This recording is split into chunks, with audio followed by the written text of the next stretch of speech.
நம்ம அந்த பூமிக்கு இருக்கிறதே ரொம்ப நாள் கிடையாது. இங்க கொஞ்ச நாள் வந்திருக்கிறோம். வந்திருக்கும் போது நிறைவா வாழ்ந்துட்டு போணும். குறைவா வாழ்ந்துட்டு போவாதீங்க. நிறைவா வாழ்ந்துட்டு போனா மட்டும்தான் இந்த பூமி உங்கள விடும். நீங்க குறைவா வாழ்ந்துட்டு போனீங்கன்னா, திரும்ப திரும்ப உங்கள பிறக்க வச்சு அனைவருக்கும் அன்பான வணக்கங்கள். நிறைய நேரம் நம்முடைய லைஃப்ல பார்த்தீங்கன்னா, கடந்த காலங்கள்லயும் சரி, ரொம்ப வீணடிச்சுட்டே இருந்திருப்போம். வெட்டியா நிறைய நேரங்கள் நம்ம செலவழிப்போம். பொழுதுபோக்குங்கிற பேர்ல செல்ஃபோன்ல மணிக்கணக்கா உட்காந்துருப்போம். டிவி முன்னாடி மணிக்கணக்கா உட்காந்துருப்போம். எதுக்கு உட்காந்துருக்கோம்? ஏன் உட்காந்துருக்கோம்? அதில என்ன நோக்கம் இருக்குன்னு எதுவுமே தெரியாது. நேரத்தை நிறைய நம்ம லைஃப்ல விரயம் பண்ணிட்டே இருப்போம். அந்த நேரங்கள் எல்லாம் பார்த்தீங்கன்னா, ஓரளவு பாசிட்டிவா செலவழிக்கப்பட்டிருந்தா நம்முடைய வாழ்க்கையில நல்ல மாற்றங்கள் வந்திருக்கும். சோம்பேறித்தனமா நேரத்த விரயமாக்கி உட்கார்ந்து உடல் நலத்த கெடுத்திருப்போம்.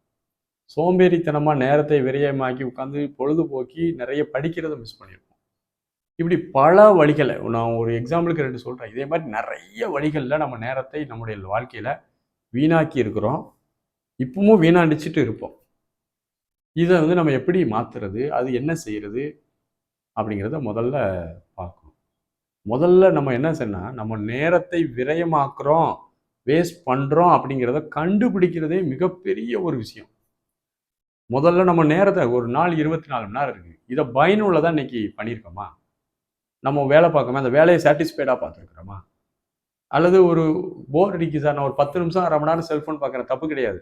நீங்க ஒரு லிமிட் பண்ணி, எதுவுமே ஒரு டைம் லிமிட் பண்ணா பிரச்சனை இல்ல. அந்த 1/2 மணி நேரம் பார்க்கணும்னு நெனச்சு உட்கார்றீங்க. அப்படியே 5, 1/2 மணி நேரம் பார்த்தீங்கன்னா 2 1/2 மணி நேரம் போயிரும். இப்படி நம்ம ஆர்வமாயிரும். அப்படியே பார்க்க பார்க்க போர் அடிக்கும். நம்ம நம்ம இயற்கையாகவே நம்முடைய நேரத்த நம்முடைய வாழ்க்கையில நெறைய வீணடிச்சுட்டு இருக்கோம். இத முதல்ல கண்டுபிடிக்கணும். நம்ம நேரத்த வீணடிக்கிறோமா? அல்லது பயனுள்ளதாக மாத்துறோமா? இந்த வினாவ முதல்ல செல்ஃபா ஒவ்வொரு மனிதனும் கேட்கணும். ஒரு பேப்பர் எடுத்து எழுதணும். காலையில இத்தனை மணிக்கு எந்திரிக்கிறேன். என்ன பண்ணேன்? 5 to 6 என்ன பண்ணேன்? 6 to 7 என்ன பண்ணேன்? 7 to 8 என்ன பண்ணேன்? இதுல நியாயமா நான் நேரத்த செலவழிச்ச பகுதி அது. நியாயம் இல்லாம வெட்டியா செலவழிச்ச பகுதி. இல்ல சார், நான் வாழ்க்கை ஃபுல்லா டைட்டா இருக்க முடியாது. கொஞ்சம் ரிலாக்ஸ் பண்ணிக்கிட்டேன். தப்பு கிடையாது. அதுக்கான பகுதி எவ்வளவு?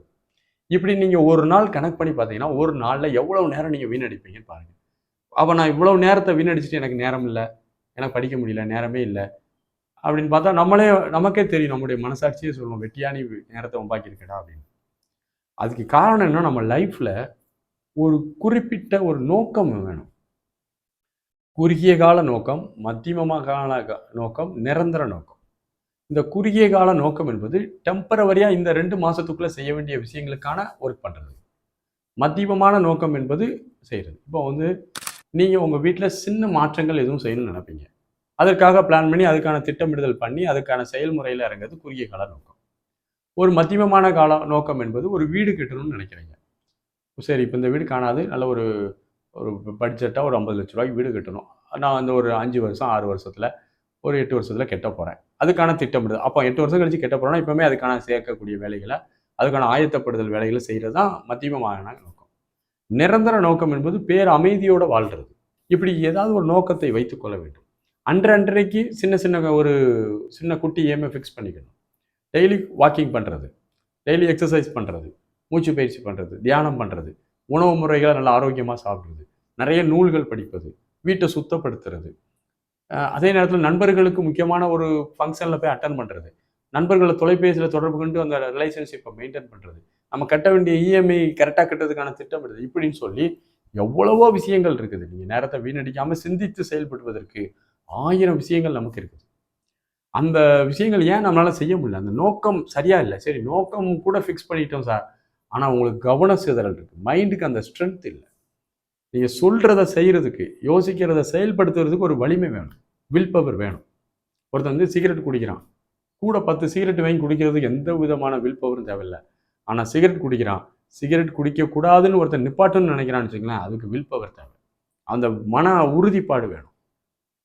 எண்ணியவை முடிதல் வேண்டும், நல்லவை எண்ணல் வேண்டும், திண்ணிய நெஞ்சம் வேண்டும், தெளிந்த நல்லறிவு வேண்டும் என்று பாரதியார் சொல்றார். அந்த திண்ணிய நெஞ்சம் நம்மகிட்ட இல்லை. அந்த உறுதிப்பாடு வேணும். அந்த மன உறுதிப்பாடை கொண்டு வர்றது தியானம். எளிய உடற்பயிற்சி, தியானம். இது நம்முடைய வாழ்க்கையில ஆன்மீகத்தை நல்லா டெவலப் பண்ணக்கூடியது.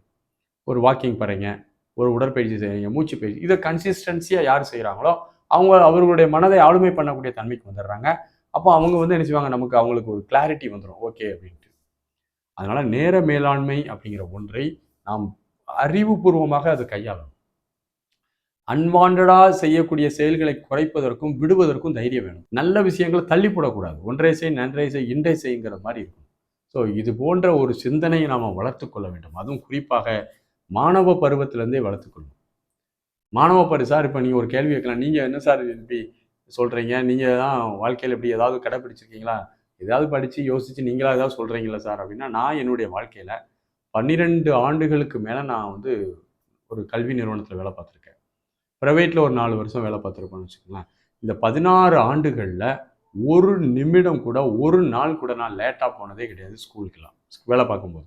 என்னுடைய வாழ்க்கையில் நான் வந்து தொடர்ந்து அந்த நேர மேலாண்மையை ரொம்ப பக்காவாக கடைப்பிடிச்சேன். அந்த இது நம்ம செல்ஃபாக டிசிப்ளினாக வரணும். நம்முடைய லைஃப்பில் அது இயற்கையாகவே அது உள்ளே வரணும்.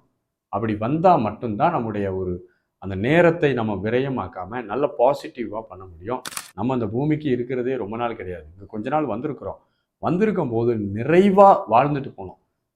குறைவாக வாழ்ந்துட்டு போகாதீங்க. நிறைவாக வாழ்ந்துட்டு போனால் மட்டும்தான் இந்த பூமி உங்களை விடும். நீங்கள் குறைவாக வாழ்ந்துட்டு போனீங்கன்னா திரும்ப திரும்ப உங்களை பிறக்க வச்சு அதே வாழ்க்கை, அதே சோறு, அதே சாம்பார், அதே சட்னின்னு உங்களை சுற்றி விட்டுரும். அதனால் நீங்கள் நிறைவாக வாழ்வது தான் இந்த பூமியிலேருந்து மீண்டும் வராமல் இருக்கிறதுக்கான பிறவி பெருங்கடலை அறுத்து எறிவதற்கான ஒரு மார்க்கமாகும். அனைவருக்கும் வாழ்த்துக்கள். நன்றி, வணக்கம்.